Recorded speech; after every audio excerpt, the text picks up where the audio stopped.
The Law and You, a look at laws in St. Vincent and the Grenadines which affect our daily lives. The Law and You, presented by lawyer panel P.R Campbell QC and brought to you on SVG-TV as a public service.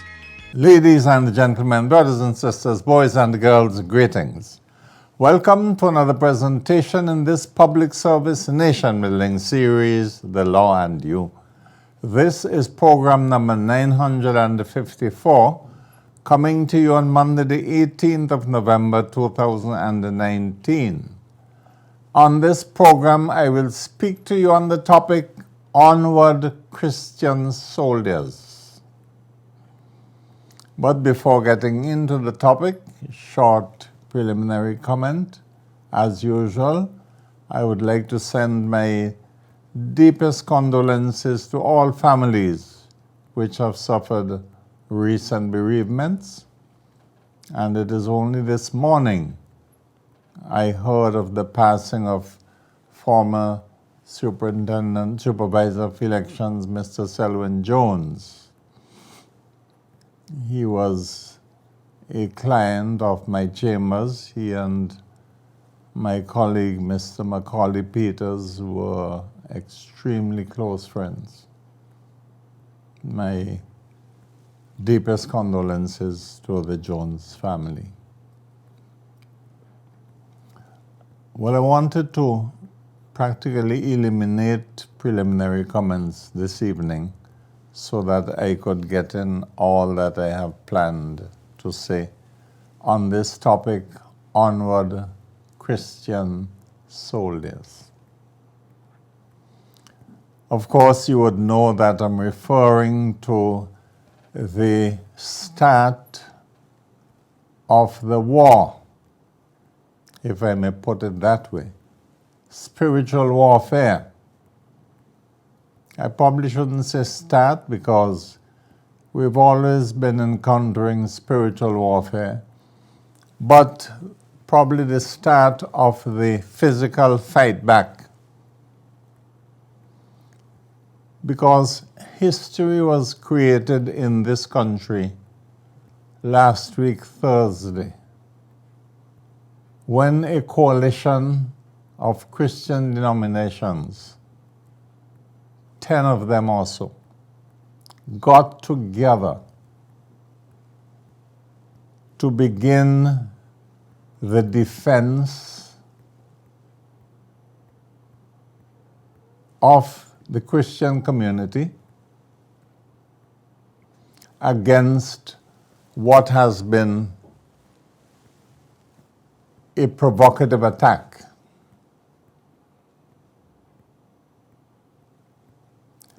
And not just a random attack.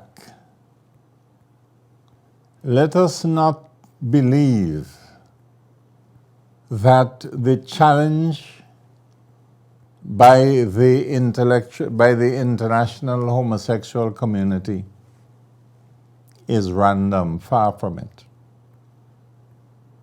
There is a definite campaign being waged worldwide by the, I would call them, homosexual community against, firstly, the laws which criminalize homosexuality, and ultimately against the rulership of the Supreme Being. Let us not feel that the challenge to the buggery laws of this country and to the laws criminalizing gross indecency is random. No. It is part of a universal plan by those of a particular sexual orientation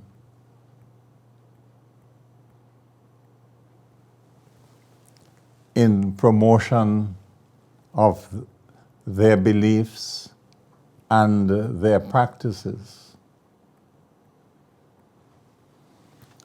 Because the matter is live before our courts,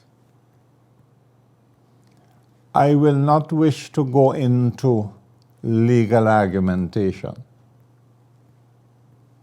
Already the first round in the battle has been fought. Last week, Wednesday,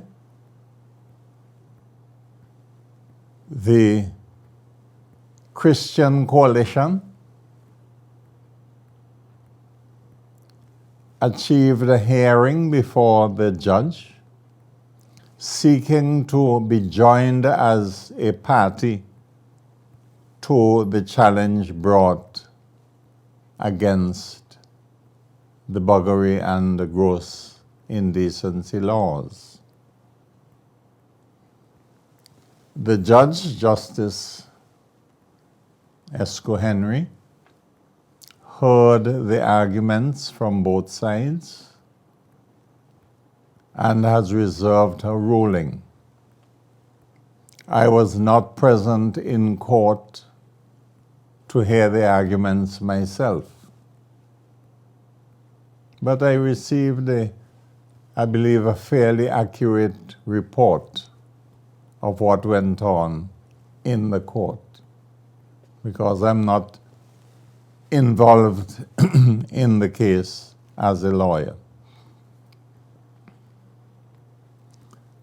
When the Christian Coalition filed their application to be joined as a party to the action, that application was opposed by those who had brought the challenge to the buggery and the gross indecency laws. And the judge heard arguments on both sides and indicated that she would deliver her decision this week, Wednesday. And therefore it remains to be seen whether the Christian Coalition would be allowed to take part in the main case. The main case is somewhat unusual in that whenever cases are brought alleging that laws are unconstitutional, such cases are normally brought in response to an attempt by a sitting government to bring in certain laws or to amend certain existing laws. It is rare for laws which have been on the law books for a long time to be challenged out of the clear blue sky, the way that these challenges arose in St. Vincent and the Grenadines. But as I have indicated to you, that challenge is not random. It is part of a plan, a deliberately crafted agenda, step by step, by those who would want us to accept as normal certain types of conduct and behavior.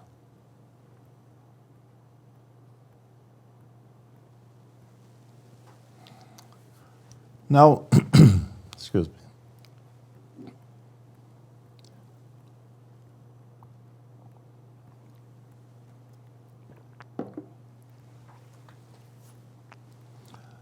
Those of you who listen to these matters would have heard that challenges have been brought in other Caribbean countries against the homosexuality laws.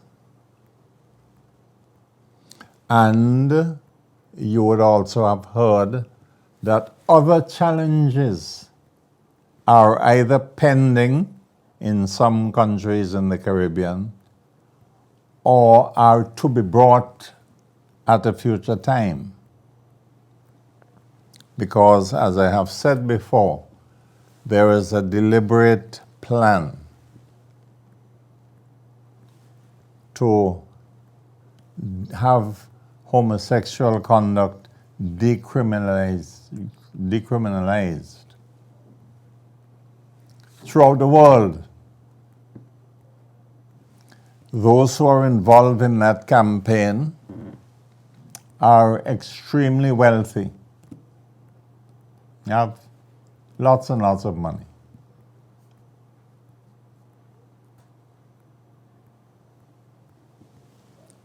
But it is interesting to note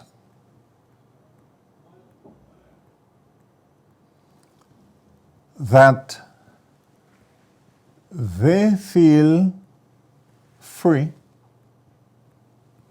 to bring the challenges against these laws, which they allege are unconstitutional. But whoever attempts to defend the status quo against those challenges are called by all sorts of names. The main one being homophobic. Anyone who criticizes homosexuality is deemed to be homophobic, as if to criticize homosexuality is itself an offense.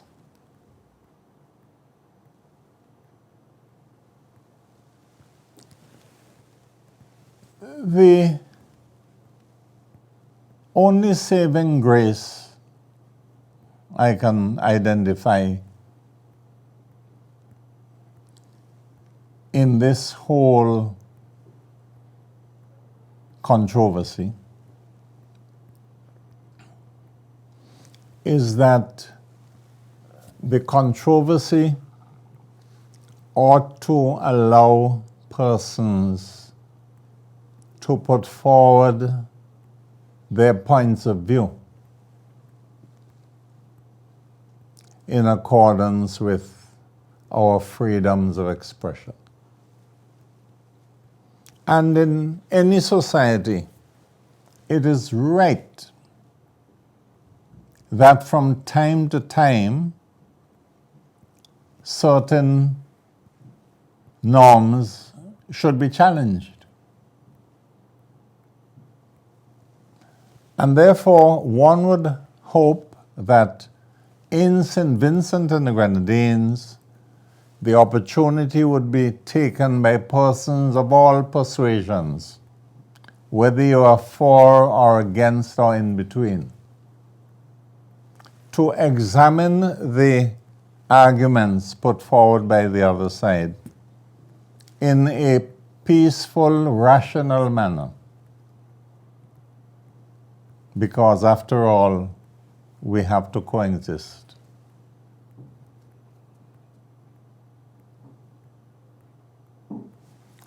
I have been fortunate to have been exposed to life on not one, not two, but on 3 university campuses. And one of the benefits of living on a university campus, of attending a university, is that it broadens your mind, whether you like it or not. You become exposed to different ideas, and it helps your overall development as a person.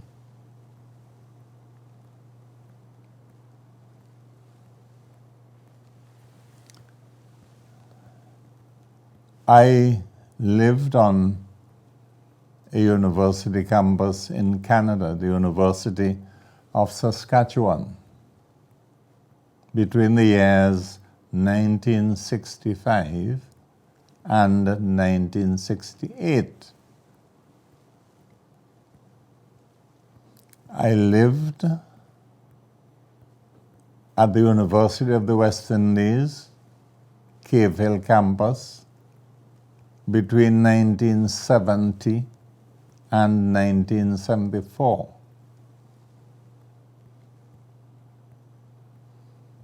And I lived at Cambridge University in the United Kingdom between the years 1974 and 1979.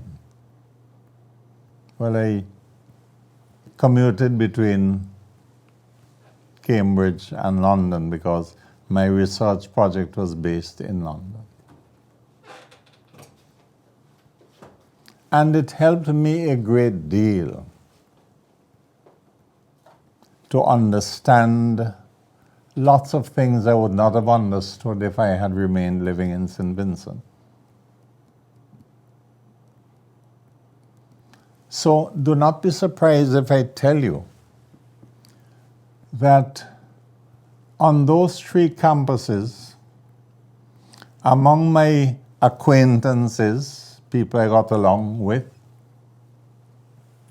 were people of different sexual orientations.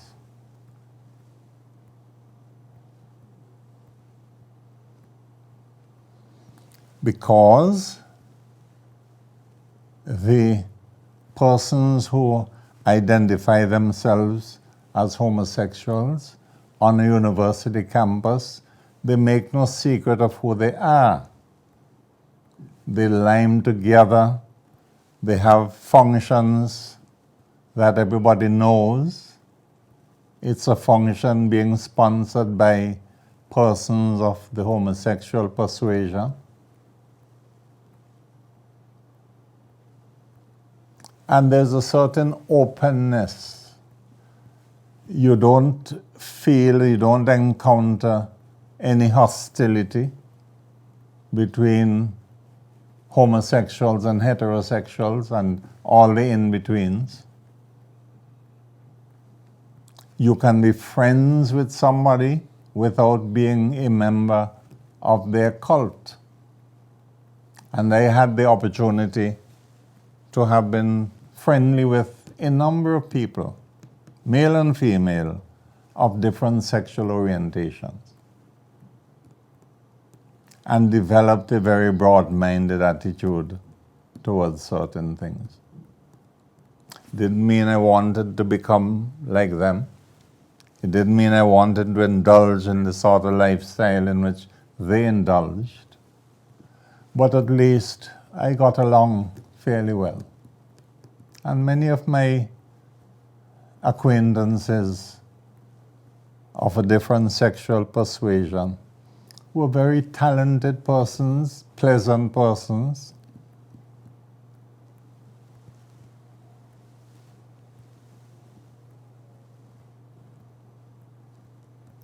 So that no one can look at me and accuse me of being homophobic or of hating people who are of a homosexual persuasion. I am too broad-minded for that.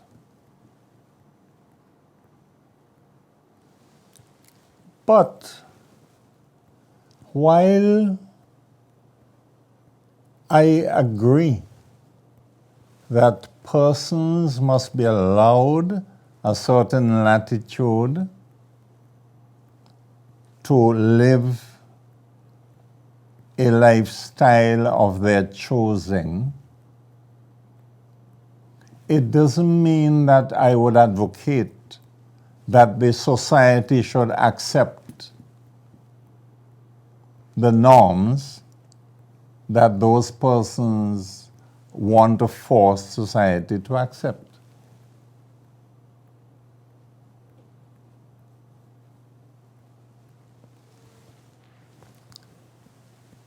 An interesting phenomenon has developed here in St. Vincent and the Grenadines. I have read commentary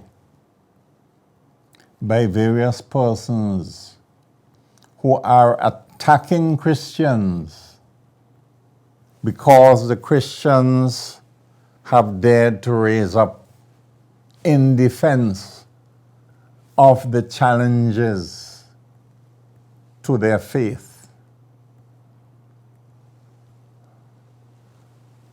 People have said, oh, there's a bunch of hypocrites because they tolerate a number of sins in their own lifestyle, and what reason they have to criticize homosexuality. The standard response by Christians, and when I say Christians, I mean in the broad sense of the term, not necessarily born-again Christians. The standard response is to say that while Jesus Christ loved everybody, including sinners, he did not love or supported or condoled or accepted the sins. And it's a very important distinction. So the fact that I had, and I dare say I should use the present tense, I have acquaintances who are of a different sexual persuasion, whom I accept and get along well with, doesn't mean that I'm in agreement with the practices in which they indulge. Nor does it mean that I want my children to be taught to tolerate certain practices which the good book says should not be tolerated.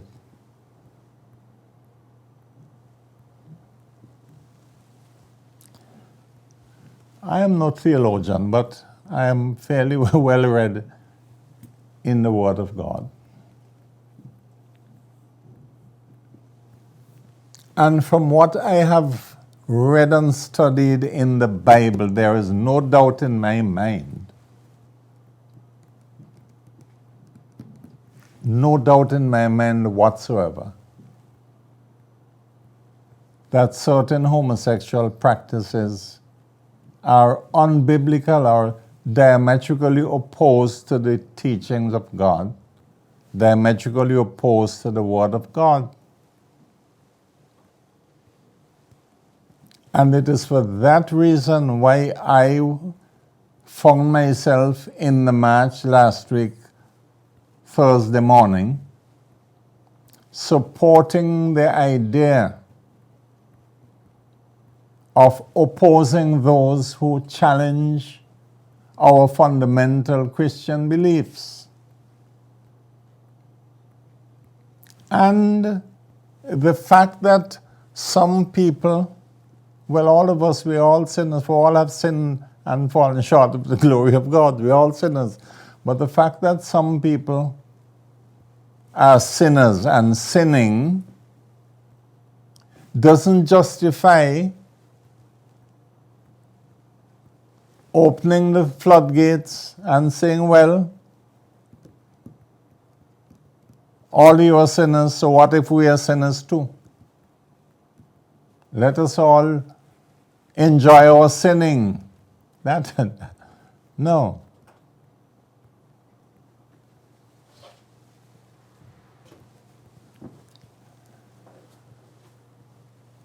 Some people have said,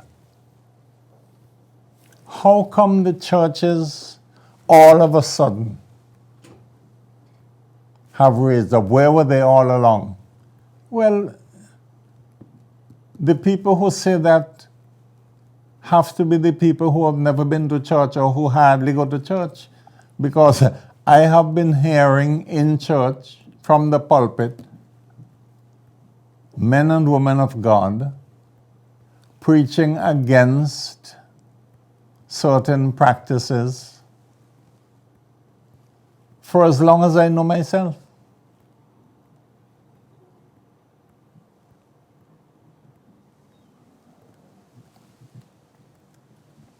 But members of the Christian community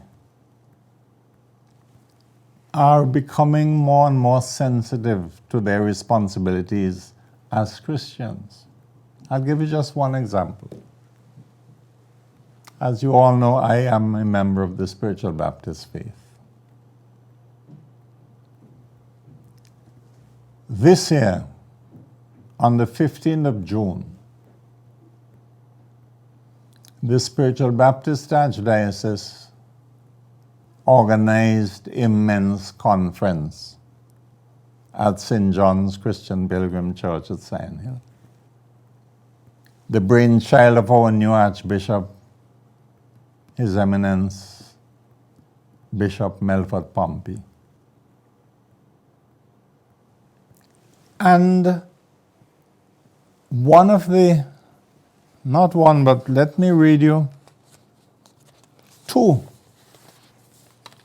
of the principles emerging from that men's conference, which have been adopted by the whole faith and which we intend to put into practice as time goes by. I'll read them to you. Item 5 of the recommendation, which was accepted, says, men who are living with women and having children out of wedlock should be encouraged to get married.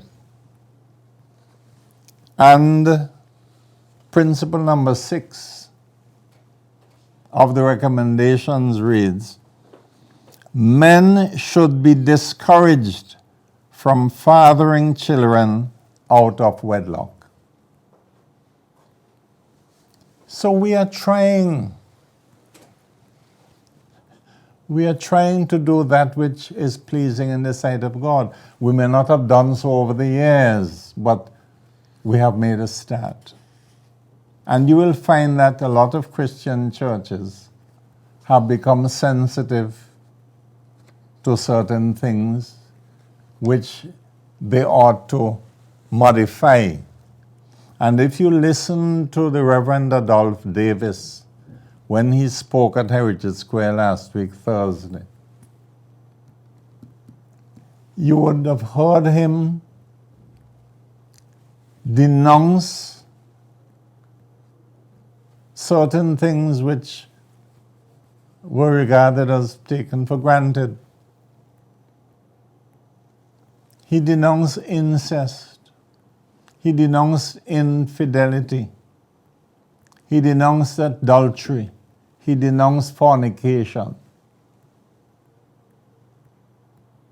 And he denounced homosexual practices, particularly buggery.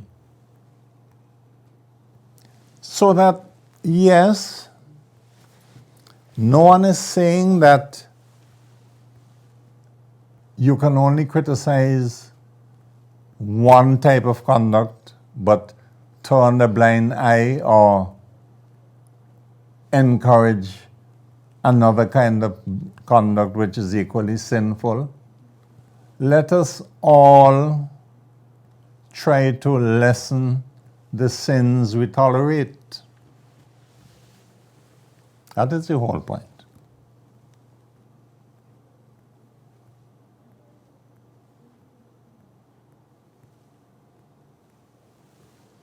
I am so proud of the churches who took part in that march last week, Thursday.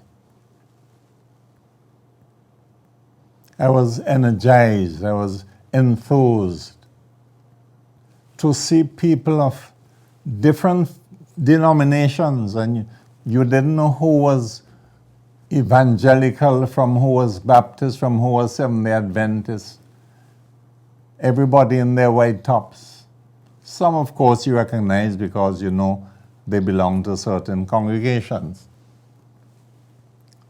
But the faith-based community, the Christian community, came together in Heritage Square, well, after having marched, and said in no uncertain terms that we are going to oppose the campaign which is being waged against our religious values.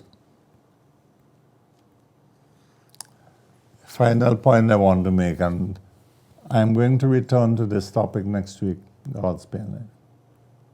Final point, talking about religious values.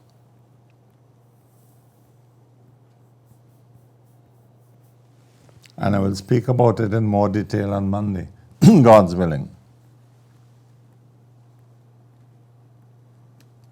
The ultimate objective of many in the international homosexual community is to have as many countries as possible adopt same-sex marriage in their laws.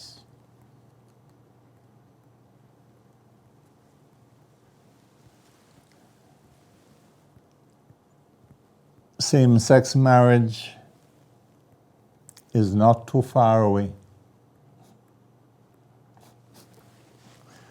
This morning, when I was listening to the international news, as I do every morning, I heard it announced on CNN that one of the candidates of the Democratic Party who is seeking the nomination from the Democratic Party to go against President Trump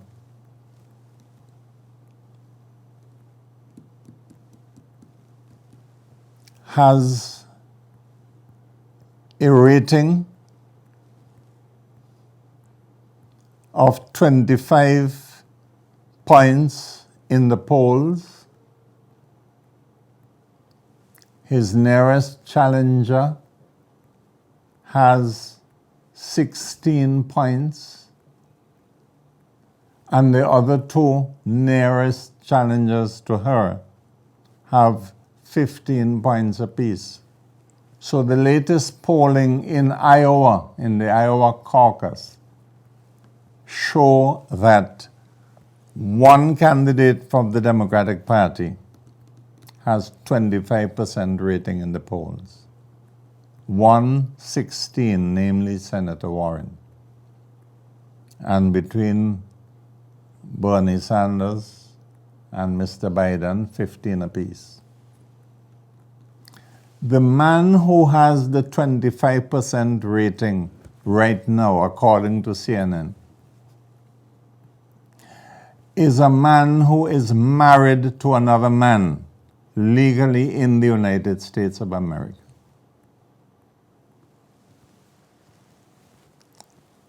Even though I don't think it will happen, he could end up as the Democratic candidate for the presidency of the United States. And if he ends up as the Democratic candidate, a man married to another man, they were married in June last year, from what I understand, he could well beat Mr. Trump, President Trump, next time.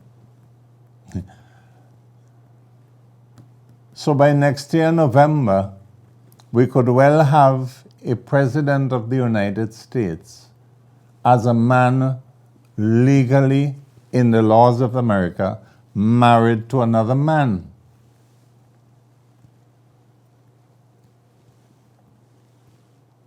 And he would be the president for all America if he wins the nomination and then goes on to win the general election.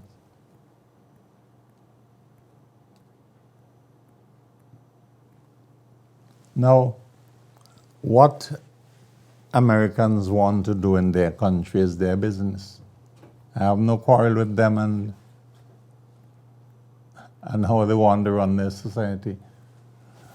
But nobody must come to St. Vincent and the Grenadines and tell us how to lead our lives. Nobody must come here and want to force us to accept certain lifestyles which we find alien to our Christian beliefs and principles. We may be small, but leave us alone. We are not trying to tell you how to live. So what business you have to come here and want to force us to change our laws because you think they are discriminatory? How we organize our beliefs and our lifestyle and how we view the supremacy of God, that is our affair as Vincentians.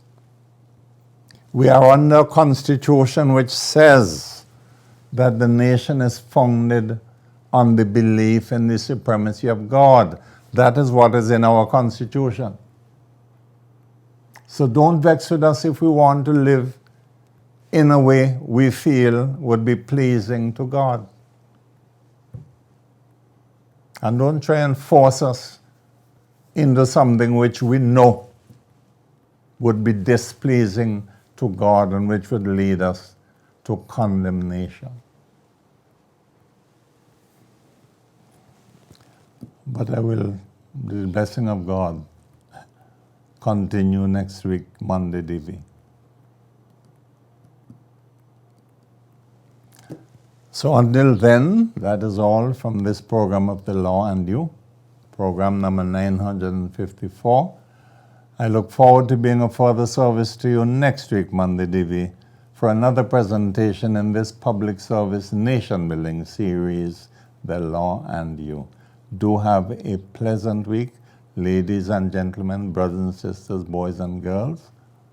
And may the good Lord continue to bless us all, and may He continue to guide us all in our thinking and in our Christian walk.